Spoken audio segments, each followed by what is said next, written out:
विमान है जिसमें बम है, यानी ये विमान ईरान से, जी हां, विमान ने ईरान से उड़ान भरी थी और इस विमान में बताया गया बॉम्ब है और बॉम्ब वाला विमान भारत में घुसाया और उसके बाद 45 मिनट तक भारत के आसमान में उतरने, आसमान से नीचे दिल्ली लैंड करने की जिद करता रहा। जरा रिपोर्ट देखिए। वक्त 9:20। पाकिस्तान से हिंदुस्तान में फोन आया, ईरान से भारत में घुसे विमान में बम है।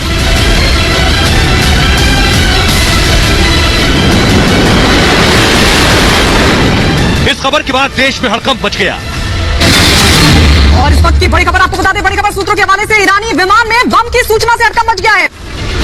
ईरान का विमान भारत के वायु क्षेत्र में घुस चुका था। बम की खबर ने यात्री विमान के हाईजैक होने के शक को और बढ़ा दिया था।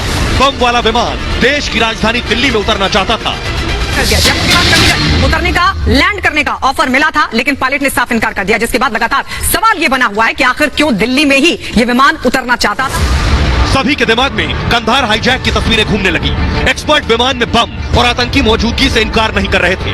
बम वाला विमान भारत के आसमान पर मंडरा रहा था। लाहौर एटीसी ने कैसे पता लगाया, इसका लाहौर से क्या लेना देना है, लाहौर को कैसे पता लगा? क्योंकि अगर वो ईरान से आ रहा है तो क्या वो पाकिस्तान के ऊपर से आया? ऐसी बात तो नहीं है। अगर पाकिस्तान से ऊपर गया तो डायरेक्टली चाइना जा सकता है, उसको दिल्ली से जाने की जरूरत नहीं है।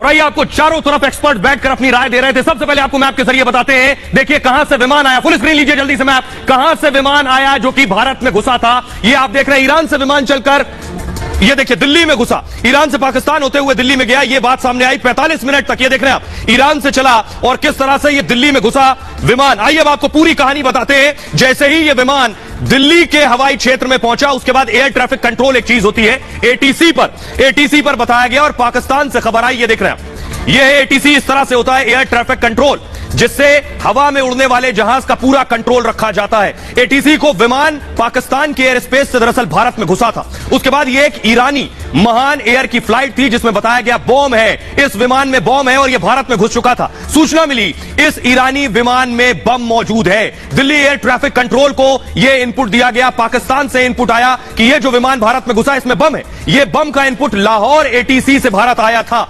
सुबह करीब 9:20 पर बम की कॉल हिंदुस्तान में आई है। दिल्ली, चंडीगढ़, जयपुर, जोधपुर में फौरन अलर्ट कर दिया गया कि बम वाला विमान भारत में घुस चुका है। लैंडिंग के लिए दिल्ली एटीसी ने दो विकल्प दिए थे कि बम वाला विमान दिल्ली के हवाई क्षेत्र में था तो फौरन यह कहा गया कि आप इसे जयपुर या फिर दूसरे शहर में जाकर लेकर जाइए। पायलट दिल्ली में फ्लाइट की लैंडिंग चाहते थे। जो विमान का पायलट था वो चाहता था कि दिल्ली में हर हाल से लैंडिंग हो जाए इस बम वाले विमान की। विमान के पायलटों ने लैंडिंग से मना कर दिया कि दिल्ली के अलावा कहीं और लैंड नहीं करेंगे। यही शक बढ़ गया कि विमान में बम और दिल्ली में लैंड करने की जिद, ऐसे में दिल्ली में लैंडिंग खतरनाक हो सकती थी।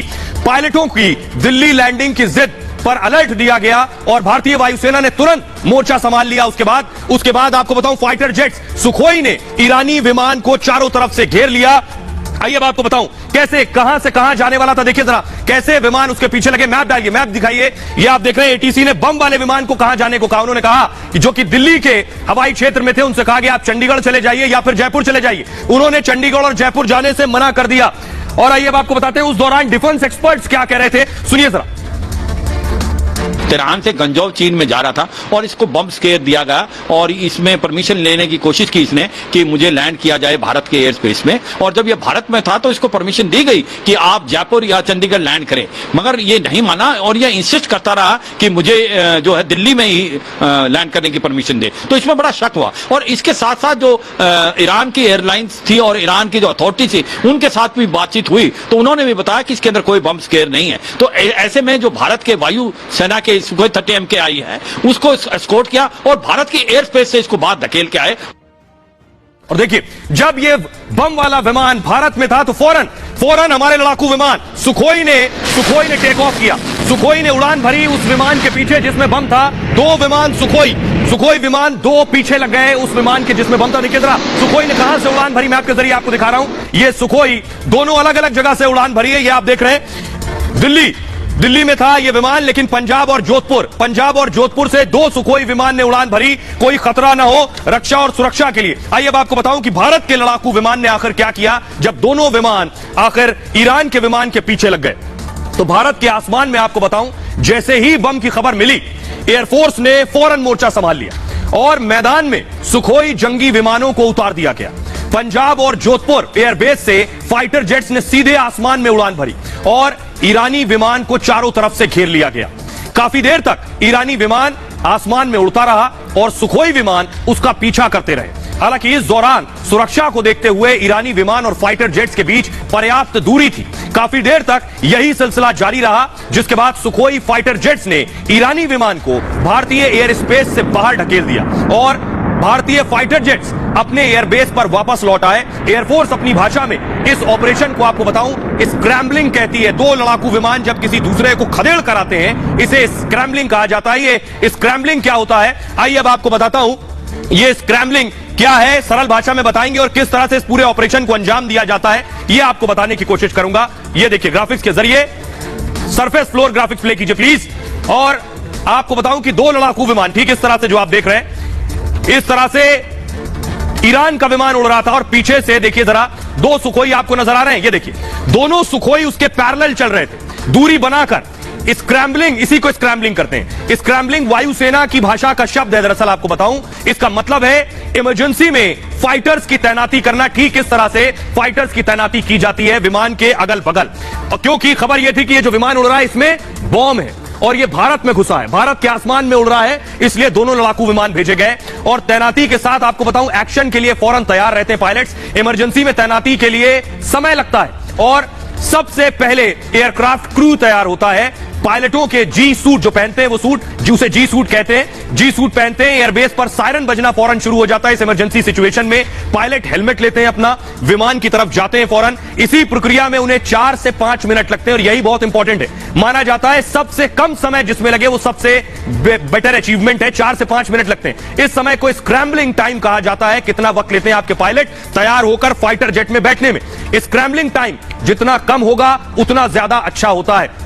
उड़ान भरते ही लड़ाकू विमानों ने देखिए ठीक इस तरह से मोर्चा संभाल लिया जैसे ये लड़ाकू विमान आपको उड़ते नजर आ रहे हैं। यानी आपके देश में अगर कोई हवा में इस तरह की चीज है जिसमें कोई लड़ाकू विमान है, कोई विमान है जिसमें बॉम्ब है, आतंकी है, तो लड़ाकू विमान उनको घेर कर आपके देश की सीमा से बाहर करते हैं। खतरे को एयरक्राफ्ट पूरी तरह से घेर लेते हैं। किसी तरह का भी आसमानी खतरा हो सकता है। भारतीय वायुसेना पहले चेतावनी देती है, इन्हें भी बाकायदा चेतावनी दी। लैंडिंग या एयर स्पेस छोड़ने को कहा जाता है कि आप फौरन यहां से निकलिए। चेतावनी नहीं मानने पर फिर उसके बाद एक्शन शुरू होता है। स्क्रैम्बलिंग ने ही एयर स्पेस छोड़ने पर मजबूर किया और उसके बाद ये विमान यहां से निकल के देखिए जरा, ये विमान बम वाला विमान यहां से निकलकर कहां पहुंचा, भारत के हवाई क्षेत्र से जब निकला है उसके बाद ये पहुंचा है चीन। वो जरा तस्वीरें दिखाइए, मैप दिखाइए फास्ट। ये आप देख रहे हैं, ये आप देख रहे हैं कहां से, दिल्ली से निकलकर म्यांमार होते हुए, फिर से प्ले कीजिए प्लीज, दिल्ली से निकलकर म्यांमार होते हुए ग्वांगझू पहुंचा है। ये आप देख रहे हैं, यानी हमारे सुखोई ने इसे भगाया है और उसके बाद म्यांमार होते हुए ग्वांगझू तक गया है। आइए, लेकिन अब आपको दिखाने जा रहा हूं जब ये लैंड हुआ चीन में जिसमें बताया गया बम है। ये देख रहे हैं आप विमान, ये विमान लैंड हुआ, इसमें जो यात्री सवार थे वो निकलकर बाहर आए। लेकिन दूसरी तरफ देखिए यहां बड़ा काफिला, फायर ब्रिगेड, इसके अलावा एम्बुलेंस मौजूद थी यहां पर, क्योंकि इस विमान में बम की खबर सिर्फ भारत में नहीं थी, चीन में भी थी, म्यांमार में भी थी, पाकिस्तान में भी थी, ईरान में भी थी। तो 4-5 देश में हड़कंप मचा हुआ था कि एक विमान में बम है। ये तस्वीरें आप देख रहे हैं किस तरह से लोग वहां मौजूद हैं और यहां एम्बुलेंस और फायर ब्रिगेड्स मौजूद है। लेकिन अब आपको बताता हूं 45 मिनट तक जो उधम हुआ, जो हंगामा और हड़कंप मचा, इसमें आखिर सच क्या है, हकीकत क्या थी चीन में उतरने के बाद, ये आपको बताता हूं। देखिए जरा, तो आसमान में ईरानी विमान घेरे में था। दरअसल जब आसमान में था सुखोई विमानों ने घेर लिया और उसे खदेड़ा। भारतीय पायलट एक्शन के लिए पूरी तरह से तैयार थे। कुछ ही देर में ईरानी एजेंसियों का कॉल आया उन्हें। प्लेन में बम की खबर को ईरान ने कहा कि यह अफवाह निकली है, वो एक गलत कॉल थी। विमान को चीन की तरफ उड़ने को कहा गया और म्यांमार होते हुए विमान की लैंडिंग चीन में हो गई। विमान की लैंडिंग ग्वांगझू एयरपोर्ट पर की गई और चीनी एयरपोर्ट पर भी हाई अलर्ट नजर आया। तस्वीरें भी मैंने आपको दिखाई। विमान ने तेहरान से ग्वांगझू की दरअसल उड़ान भरी थी और वो अपने डेस्टिनेशन पर पहुंच गया। लेकिन एक खबर, इस तरह की खबर के बाद, अफवाह के बाद कैसे 4 से 5 देश में हड़कंप छा गया था। आइए अब आपको बताऊं किस तरह भारतीय वायुसेना, कैसे भारतीय लड़ाकू जहाज ने और हमारे फायर फाइटर्स ने किस तरह से खदेड़ा। ये पहली बार नहीं है, इससे पहले भी ऐसे ही खदेड़ा। ये आप देख रहे हैं, ये अभिनंदन ने मिग के जरिए खदेड़ा था पाकिस्तान के F-16 को। आपको याद होगा अभिनंदन ने भी इसी तरह से जो आज हुआ है सुखोई में, ठीक इसी तरह अभिनंदन ने भी पाकिस्तान के लड़ाकू जहाज को बाहर न सिर्फ भगाया बल्कि मार गिराया था। 27 फरवरी 2019 को पाकिस्तान ने भारत में घुसने की कोशिश की थी। पाकिस्तानी लड़ाकू विमान F-16 सीमा पार करके नौशेरा सेक्टर में दरअसल घुस आए थे। उस वक्त पाकिस्तानी फाइटर जेट्स 8000 फीट की ऊंचाई पर उड़ रहे थे। जानकारी मिलते ही वायुसेना की स्क्रैम्बलिंग शुरू हो गई फौरन। जो शुरू में मैंने आपको बताया स्क्रैम्बलिंग क्या होती है। भारतीय पायलटों ने अपने हेलमेट पहन लिए। मोर्चे पर मैदान में सुखोई और मिग 21 को फौरन उतारा गया। मिग 21 खुद स्क्वाड्रन लीडर अभिनंदन उड़ा रहे थे। उस वक्त विंग कमांडर ने अपने साथियों को रेडियो पर फौरन मैसेज दिया कि इसे मैं खदेड़